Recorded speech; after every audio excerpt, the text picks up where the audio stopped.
What's up, guys? Skippy Africanus here, and as you can see, we have quite a few feed strips as well as a cloth belt right in front of us. And actually, before we get into our whole video here today, if you remember last week, I posted that video on the Breda 37, feed strip box, which came with 12 different feed strips.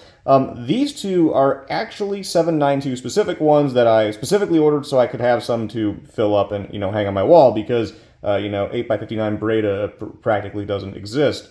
And also, in case you don't know, the feed strips are cartridge specific, so I guess having both of them also makes sense. But I just want to throw a little tidbit out there. Anyways, though, on to the main topic at hand. And I think the good way to get into the topic is to ask the question, which came first, the feed strip or the belt? Now, unless you're familiar with the Maxim machine gun, you'd probably think that maybe the feed strips came first and then the belt was later, something that came out later, because I mean, think about it, you don't use feed strips anymore, it's all belts. But not only did the belt come out first, it came out pretty darn first. 1884 was when the Maxim machine gun with its cloth belts came out. And the earliest I could find, at least for, design details on the Hotchkiss heavy machine gun, was around 1893, if I remember right, and then 1897 when they would be, making the actual guns.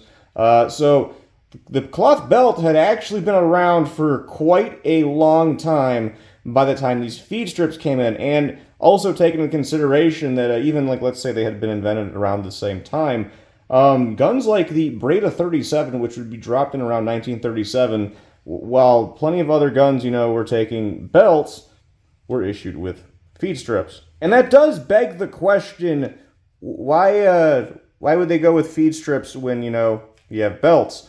And while there is definitely some, cons to feed strips, again, obviously there's reasons we don't use them anymore, there's actually quite a few pros to them. Mainly with the reliability that they offer over the cloth belt. You see, the cloth belt is going to be a little bit temperamental when it comes to, things like humidity, or, will keep swelling up in order to, dry out and all that. If it gets too swollen up with the humidity, it's going to have the cartridges are going to be held in there a little too much, and it's not going to want to feed well. Also, to add to that, with consistent stretching on that over time, obviously, these little slots would loosen up, and then, again, reliability issues.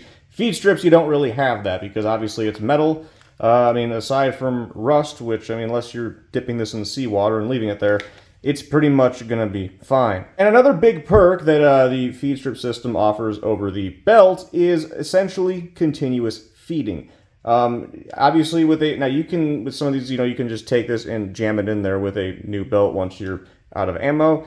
But with a feed strip, it's a whole lot faster, to the point where a lot of these, like on the Hotchkiss style guns, on here, you can actually, if I remember right, you can just tab it on there, and as it's feeding in, just clip it on, and just, again, continuous belt feed. Essentially a pretty good idea when you're running, a heavy machine gun, which, again, you might be thinking, well, you have to transport with all these feed strips.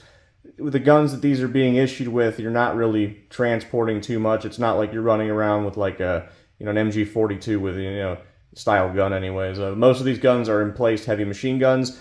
They're not going to be seeing too much movement, so the main thing that matters is keeping the gun running. And while yes, you can load a belt fairly quickly, with the feed strips, it's just continual feeding. But anyways, I think that is going to do it for this actually rather short video on the pros of feed strips. Now, obviously, as I've mentioned before, there's definitely a lot of cons, and there's reasons we don't use them today. But there was plenty of reasons, at least back in the day, where countries would opt to have a heavy machine gun that took feed strips. I hope you all enjoyed the video as much as I personally enjoyed making it, and I will see y'all next time.